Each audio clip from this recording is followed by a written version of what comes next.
तन को योगी सब करे, मन को बिरला कोय, सब सिद्धि सहजे पावता, जो मन जोगी होय। कबीरदास जी कहते हैं कि शरीर से योगी होना आसान है, लेकिन मन से योगी होना बहुत कठिन है, और जो मन से योगी बनता है वो सभी सिद्धियों को प्राप्त कर सकता है। हरे कृष्णा। आप सभी का दिन शुभ और मंगलमय हो। अब तक के सारे अध्याय सुनने के लिए आप सभी का बहुत बहुत आभार। आज दिनांक है 7 दिसंबर शनिवार, और आज माघशीस मास का 22वां दिन है, और शुक्ल पक्ष की सप्तमी तिथि आज सुबह 11:07 से शुरू होकर 8 दिसंबर रविवार को सुबह 9:44 तक रहेगी। अब सुनिए माघशीस मास महात्म्य का 22वां अध्याय। देवर्षि नारद जी बोले, हे मुनिश्रेष्ठ, हे ज्ञान सिंधो, मैं आपका शरणागत शिष्य हूँ। आप मुझे श्री कृष्ण लीला अमृत का पान भी कराइए। तब भगवान श्री नारायण ने कहा, एक दिन बलराम सहित श्री कृष्ण ग्वाल बालों को साथ लेकर श्री मधुवन में गए, जहाँ यमुना जी के किनारे कमल खिले हुए थे। उस समय सब बालक सहस्त्रों गौओं के साथ वहां विचरने और खेलने लगे। खेलते खेलते वे थक गए और उन्हें भूख प्यास सताने लगी। तब सभी गोप बाल बड़ी प्रसन्नता के साथ श्री कृष्ण के पास आए और बोले, कन्हैया, हमें तो बड़ी जोर से भूख लगी है, हम सेवकों को आज्ञा दो, हम क्या करें। ग्वाल बालों की बात सुनकर प्रसन्न मुख और नेत्र वाले दयानिधि श्री कृष्ण उनसे ये हितकर और सच्ची बात कहने लगे कि बालको, जहां ब्राह्मणों का सुखदायक यज्ञ स्थान है वहां पर जाओ। जाकर उन यज्ञ तत्पर ब्राह्मणों से शीघ्र ही भोजन के लिए अन्न मांगो। वे सभी अंगिरस गोत्र वाले ब्राह्मण हैं और श्रीवन के निकट अपने आश्रम में यज्ञ करते हैं। उन्होंने श्रुतियों और स्मृतियों का विशेष ज्ञान प्राप्त किया है, और वे सब निष्प्रह वैष्णव हैं और मोक्ष की कामना से मेरा ही यजन कर रहे हैं। परंतु माया से आच्छादित होने के कारण, मोहित होने के कारण उन्हें इस बात का पता ही नहीं है कि योग माया से मनुष्य रूप धारण करके प्रकट हुआ मैं ही उनका आराध्य देव हूँ। केवल यज्ञ की ओर ही उन्मुख रहने वाले वे ब्राह्मण अगर तुम्हें अन्न ना दे तो शीघ्र ही जाकर उनकी पत्नियों से मांगना, क्योंकि वो बालकों के प्रति दया भाव से भरी हुई हैं। वो आपको अन्न अवश्य दे देंगी। श्री कृष्ण की बात सुनकर वे श्रेष्ठ गोप बालक ब्राह्मणों के सामने जाकर मस्तक झुकाकर खड़े हो गए और बोले, विप्रवरो, हमें शीघ्र ही भोजन दीजिए, हमें जोर से भूख लगी है। परंतु उनमें से कुछ ब्राह्मणों ने तो उनकी बात ही नहीं सुनी, और कुछ लोग सुनकर भी ज्यों के त्यों खड़े रहे। तब वे पाकशाला में गए, अर्थात जहां पर भोजन बनता था, रसोई घर में गए जहां ब्राह्मणियां भोजन बना रही थी। उन बालकों ने ब्राह्मण पत्नियों को सिर झुकाकर प्रणाम किया, क्योंकि श्री कृष्ण की ऐसी ही आज्ञा थी कि जब ब्राह्मण भोजन देने के लिए मना कर दे तब उनकी पत्नियों से भोजन मांगना। तब प्रणाम करके वो सब बालक उन पतिव्रता ब्राह्मणियों से बोले कि माताओं, हम सब बालक भूख से पीड़ित हैं, हमें भोजन दीजिए। उन बालकों की बात सुनकर और उनकी मनोहर आकृति देखकर उन सती साध्वी ब्राह्मणियों ने मुस्कुराते हुए बड़े प्रसन्न मन से उनसे आदरपूर्वक पूछा कि समझदार बालकों, बताओ तो जरा, तुम लोग कौन हो, किसने तुम्हें यहाँ भेजा है और तुम्हारे नाम क्या क्या हैं? हम तो तुम्हें व्यंजन सहित तरह तरह का श्रेष्ठ भोजन जरूर देंगे। ब्राह्मणियों की बात सुनकर वे सभी स्निग्ध और हष्टपुष्ट गोप बालक बड़ी प्रसन्नता से हंसते हुए बोले, माताओं, हमें तो बलराम और श्री कृष्ण ने भेजा है। हम लोग भूख से बहुत पीड़ित हैं, बहुत जोर से भूख लग रही है, कृपया हमें भोजन दो, हम शीघ्र ही उनके पास लौट जाएंगे। यहाँ से थोड़ी दूर पर वन के भीतर भांडीर वट के निकट मधुवन में बलराम और केशव बैठे हुए हैं। वो दोनों भाई भी थके मांदे और भूखे हैं और भोजन मांग रहे हैं।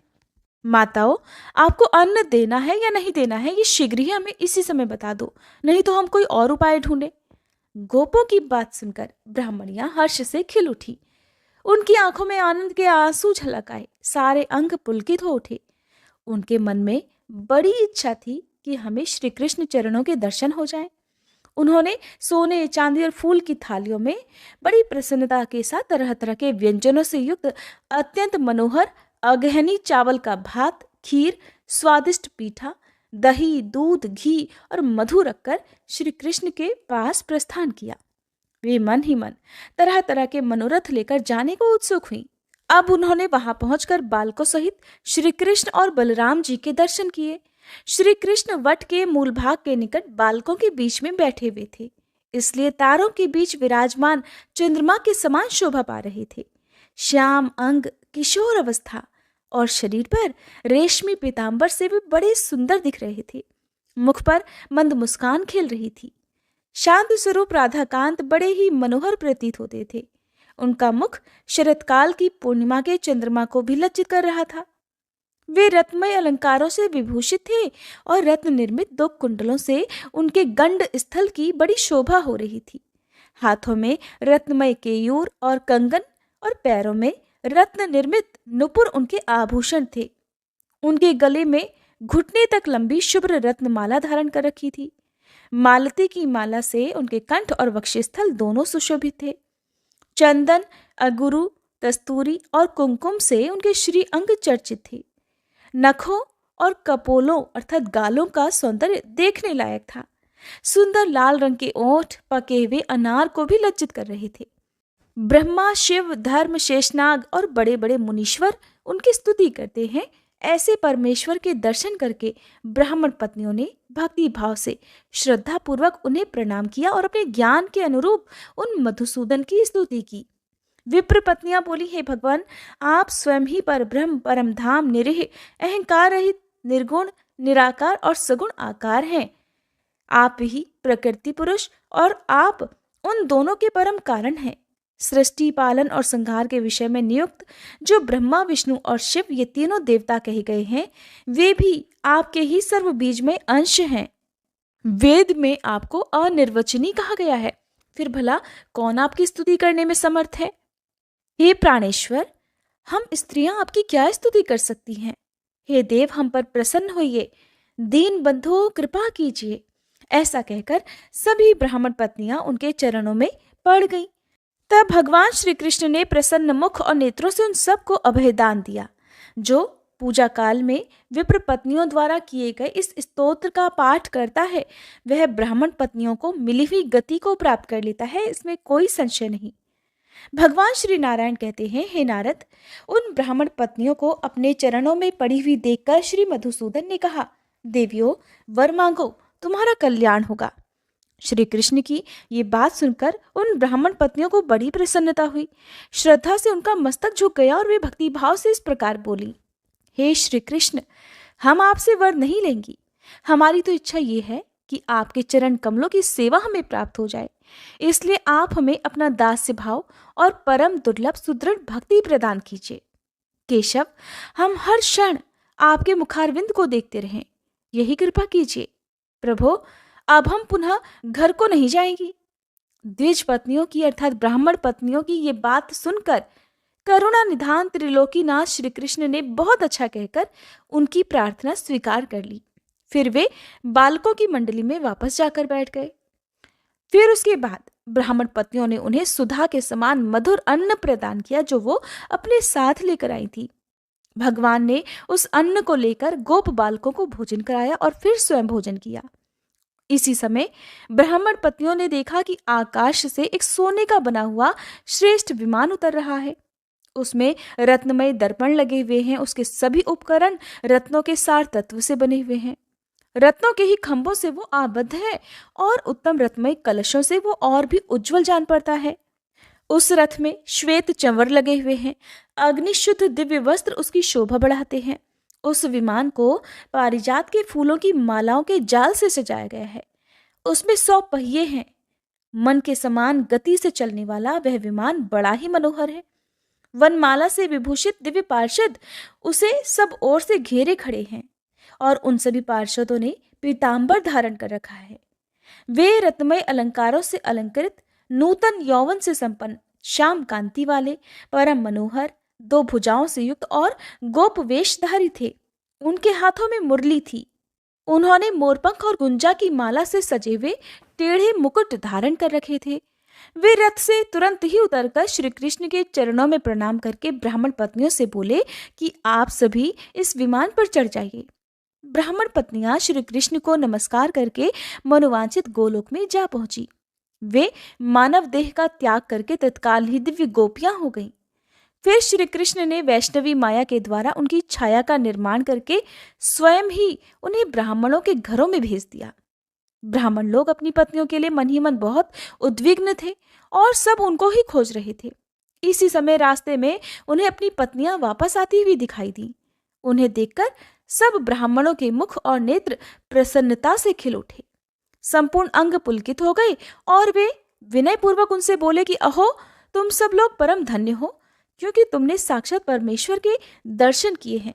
हमारा तो जीवन व्यर्थ है, और तो और हम लोगों का तो वेद पाठ भी निरर्थक है। वेद और पुराण में सर्वत्र विद्वानों द्वारा श्री कृष्ण की ही समस्त विभूतियों का वर्णन किया है। सबके जनक श्री हरि ही हैं। जप तप व्रत ज्ञान वेदाध्ययन पूजन तीर्थ स्नान और उपवास सबके फलदाता श्री कृष्ण अर्थात श्री हरि ही हैं। जिसने श्री कृष्ण की सेवा कर ली, उसे तपस्याओं के फल से भला क्या प्रयोजन है? जिसे कल्प वृक्ष की प्राप्ति हो गई, वो दूसरे किसी वृक्ष को लेकर भला क्या करेगा? जिसके हृदय में श्री कृष्ण विराजमान है, उसे यज्ञ आदि कर्मों के अनुष्ठान की फिर क्या आवश्यकता है? और जिसने समुद्र को पी लिया, उसके लिए कुआं लांघने में क्या पुरुषार्थ है? ऐसा कहकर ब्राह्मण लोग उन श्रेष्ठ कामिनियों को अपने साथ लेकर बड़ी प्रसन्नता के साथ अपने घर को लौटे और उनके साथ आनंद पूर्वक रहने लगे। उन सब का क्रीड़ा में और अन्य सभी कर्मों में पहले वाली स्त्रियों की अपेक्षा अधिक प्रेम और उदार भाव प्रकट होता था, परंतु माया शक्ति से प्रभावित होने के कारण ब्राह्मण लोग उसका अनुमान ही नहीं कर पाते थे। उधर सनातन पूर्ण ब्रह्म नारायण स्वरूप श्री कृष्ण बलराम और ग्वाल बालों के साथ शीघ्र ही वहां से अपने घर को चले गए। इस प्रकार मैंने श्री हरि का संपूर्ण उत्तम महात्म्य कह सुनाया। इसे मैंने पूर्व काल में अपने पिता धर्म के मुख से सुना था। नारद, तुम अब और क्या सुनना चाहते हो? नारद जी ने पूछा, हे ऋषेंद्र, किस पुण्य के प्रभाव से उन ब्राह्मण पत्नियों को ऐसी गति प्राप्त हुई जो बड़े बड़े मुनीश्वरों और योग सिद्ध पुरुषों के लिए भी दुर्लभ है? क्यों नहीं उन ब्राह्मणों को ऐसी गति प्राप्त हुई? पूर्व काल में वे पुण्यवती स्त्रियां कौन थी और किस दोष से इस धरती पर आई थी? कृपया मेरे संदेह का भी निवारण कीजिए। तब भगवान नारायण बोले, नारद, ये देवियां सप्तऋषियों की सुंदर रूप गुण संपन्ना पतिव्रता पत्नियां थीं। एक बार अनल देव ने इनका अंग स्पर्श कर लिया। इससे सप्तऋषियों में अंगिरा जी को बड़ा क्षोभ हुआ और उन्होंने अग्नि को सर्वभक्ष्य होने का और इन पत्नियों को मानुष योनि में जाने का श्राप दे डाला। ये सब रोती हुई बोली कि हम लोग तो निर्दोष हैं, पतिव्रता हैं, हमारा त्याग मत कीजिए, आप हम डरी हुई अबलाओं को अभय प्रदान कीजिए। इनके करुण क्रंदन से मुनि को दया आ गई, वे भी दुखी हो गए। अंत में उन्होंने कहा कि तुम्हें मानुष योनि में जाना तो होगा, परंतु तुम्हें वहां साक्षात भगवान श्री कृष्ण के दर्शन प्राप्त होंगे। उनके दर्शन होते ही तुम सब गोलोक में चली जाओगी। फिर श्री हरि अपनी योग माया से तुम लोगों की छाया मूर्ति का निर्माण करेंगे। वे तुम्हारी छाया मूर्तियां कुछ समय तक उन ब्राह्मणों के घरों में रहकर फिर हमारे यहाँ ही वापस लौट आएंगी। इस प्रकार तुम अपने छायांश से पुनः हमारी पत्नियां हो जाओगी। इसलिए ये मेरा श्राप तुम्हारे लिए वरदान से भी बढ़कर है। ऐसा कहकर वे मुनि मौन हो गए। उनके मन में इसके लिए बड़ा दुख था।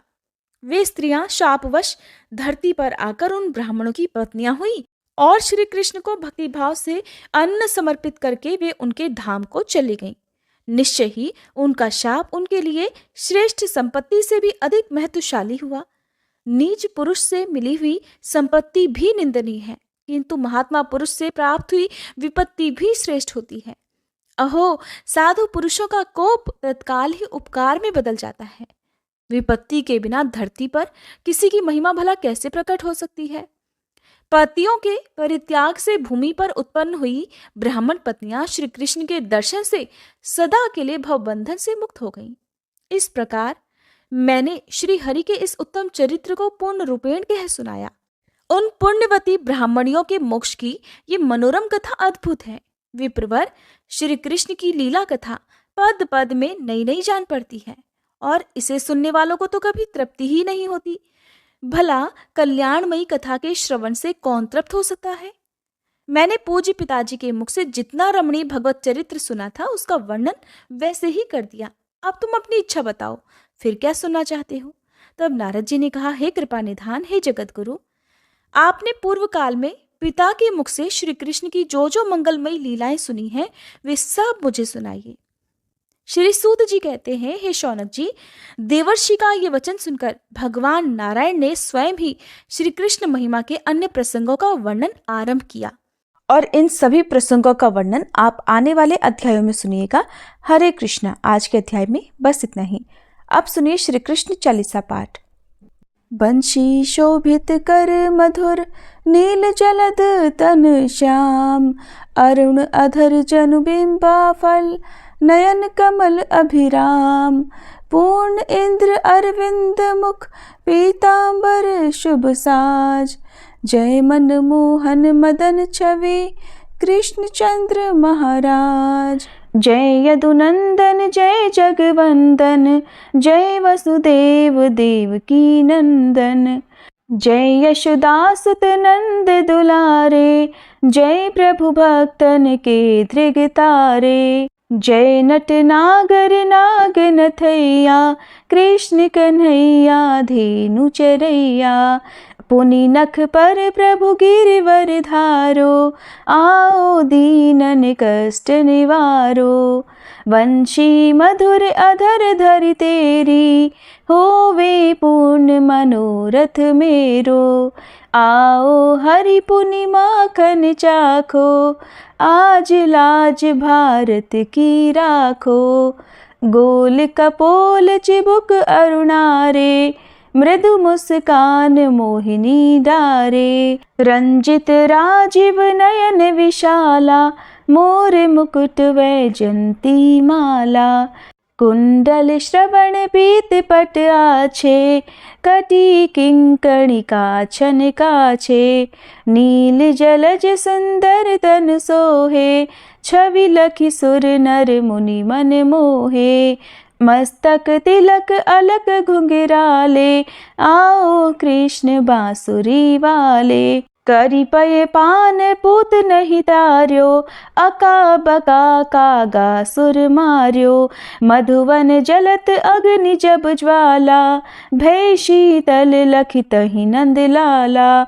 सुरपति जब ब्रज चढ़ियो रिसाई, मसूर धार वारी वर्षाई, लगत लगत ब्रज चहन बहायो, गोवर्धन नख धारी बचायो, लखिय सुदा मन भ्रम अधिकाई, मुख मह 14 भुवन दिखाई, दुष्ट कंस अति उधम मचायो, कोटि कमल जब फूल मंगायो, नाथी काली यही तब तुम लीन्हे, चरण चिन्ह दे निर्भय कीन्हे, करी गोपिन संग रास विलासा, सबकी पूरण करी अभिलाषा, केतिक महा असुर संग हार्यो, कंस ही केस पकड़ दे मार्यो, मात पिता की बंदी छुड़ाई, उगर सेन कह राज दिलाई, मही से मृतक छह सुत लायो, मातु देव की शोक मिटायो, भौमासुर मुर दैत्य संहारो, लाए शत दश सहस कुमारो, दे भी नहीं तृण चीर संहारा, जरा सिंधु राक्षस कह मारा, असुर बकासुर आदिक मार्यो, भक्तन के तब कष्ट निवार्यो, दीन सुदामा के दुख टार्यो, तंदुल 3 मूठ मुख डार्यो, प्रेम के साग विदुर घर मांगे, दुर्योधन के मेवा त्यागे, लखी प्रेम की महिमा भारी, ऐसे श्याम दीन हितकारी, भारत के पारथ रथ हाके, लिए चक्र कर नहीं बलता के, निज गीता के ज्ञान सुनाए, भक्तन हृदय सुधा वर्षाए,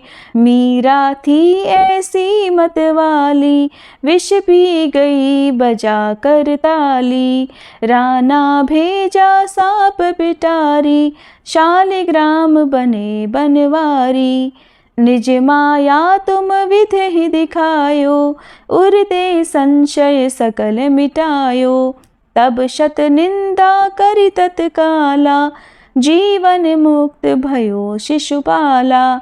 जब ही द्रौपदी टेर लगाई, दीनानाथ लाज अब जाई।